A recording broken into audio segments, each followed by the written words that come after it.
Mheshimiwa Sabaya mwaka jana mwezi wa 11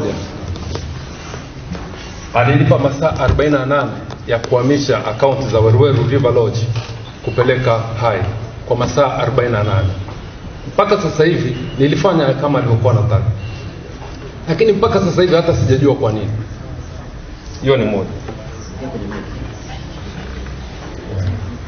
Wakati huo akawa anadai hotel levy, ambapo yeye hajui kwamba ukiwa unalipa VAT hautakiwi kulipa hotel levy.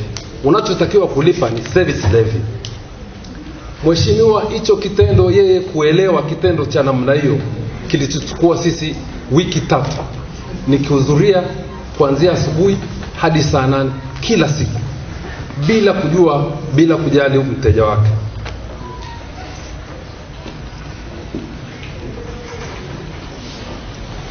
Na baada ya hapo, Mheshimiwa, tulipomalizana naye vizuri mbele ya ofisi yake na jopo lake, alikuja usiku wa saa 1 ofisini kwa hotelini kwangu. Ile hoteli ni hoteli ya kitalii. Akaingia anatafuta mapato. Aliyomkuta pale alikuwa tu ni manager wa F&B manager. Alipokuwa anauliza anachotaka, yule alishindwa kumjibu kwa sababu sio kazi yake. Alimchukua akaenda kumweka ndani.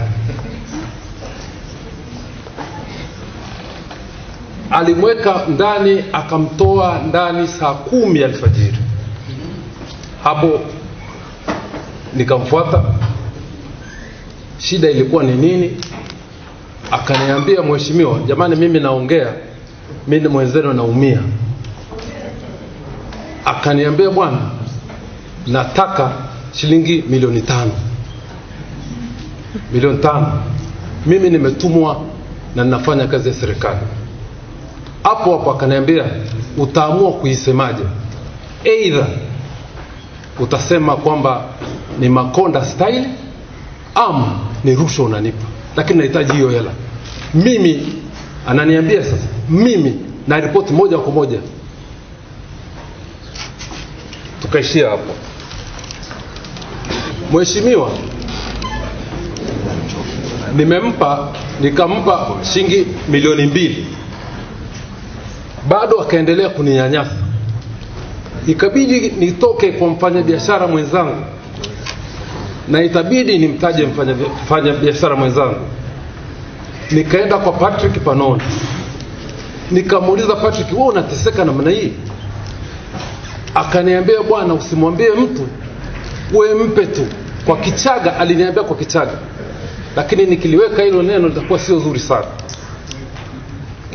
Kwa Kichaga aliniambia, ndwitondo jimanye kubara ifo. Maana ukicheza na mjinga atakupasua jicho. Achana naye, mpe kidogo kidogo, hautakosa kitu chochote. Hizi hela za kuja na kupita. Yeye ndio aliniambia, achana naye. Na kweli nilimpa. Na mara ya pili tena nikampa milioni 2. Na mara ya tatu tena nikampa milioni 2. Na isitoshe huyu mheshimiwa, kibaya zaidi, wala haelewi. Latest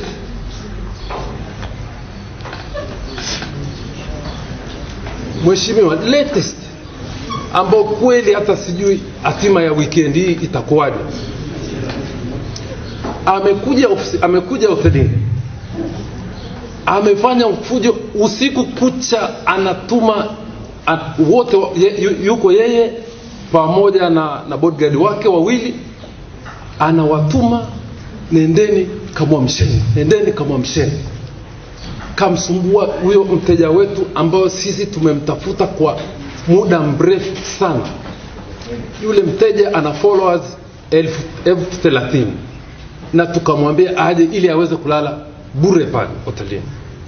Lakini amemnyanyasa, amemsumbua mpaka ikafikia kwamba bwana, haiwezekani. Tukaenda kumwamsha mpaka ifike asubuhi. Receptionist alinipigia mimi simu saa 10 kunieleza jinsi anavyosumbua pale, lakini niliwaambia hakuna kumwamsha huyo mtu, baki sisibutu kumtaja hapa huyo mtu. ni kila mtu anamfahamu hapa, ni star wa hapa Tanzania. Kumpata lale hotelini kwako nao ni shughuli, alafu still it is a market strategy. Lakini amesumbua bila hata ajue kwamba hii hoteli ina CCTV. Hajali. Unaona mheshimiwa?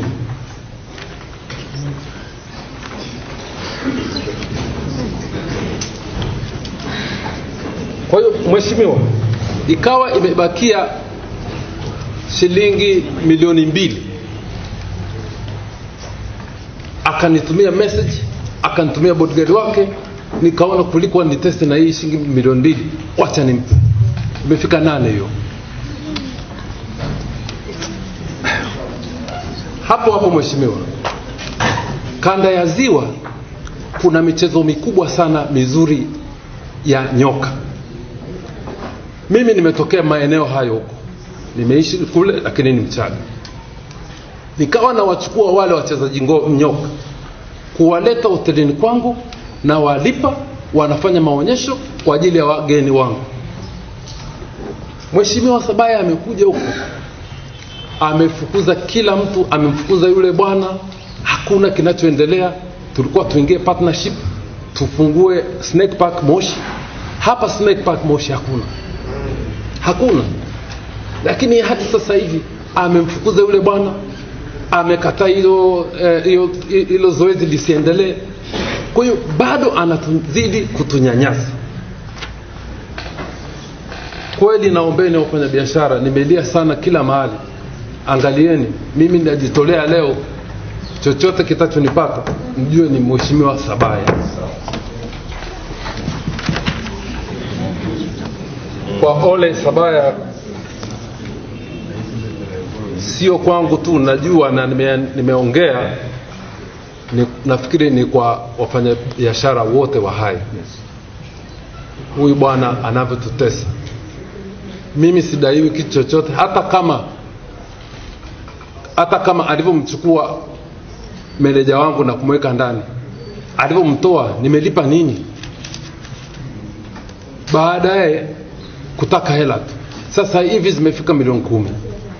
Na ukimwachia tu, mimi hapa nimeamua kuongea, kesho kutwa sijui itatokea nini, sijui hatima yangu itakuwa nini, lakini nimeamua nizungumze kwamba tunanyanyaswa tena sana mheshimiwa, sana. Hatuna amani. Mimi nimelipa kodi yangu vizuri sana. Naomba uiangalie Weru River Lodge. Kodi yangu ya mwisho nimelipa 145. Kwa hiyo mheshimiwa, tena hiyo bado. Lakini mheshimiwa, naomba, nimeenda kila mahali, lakini huyu mheshimiwa anachodai kwamba yeye anaripoti moja kwa moja juu, na sidhani kama mheshimiwa John Pombe Magufuli anajua kitu kama hichi.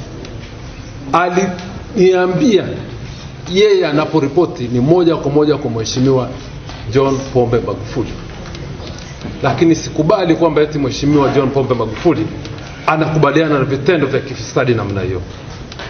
Hiyo mheshimiwa, nafikiri kwa hilo tu nimemaliza.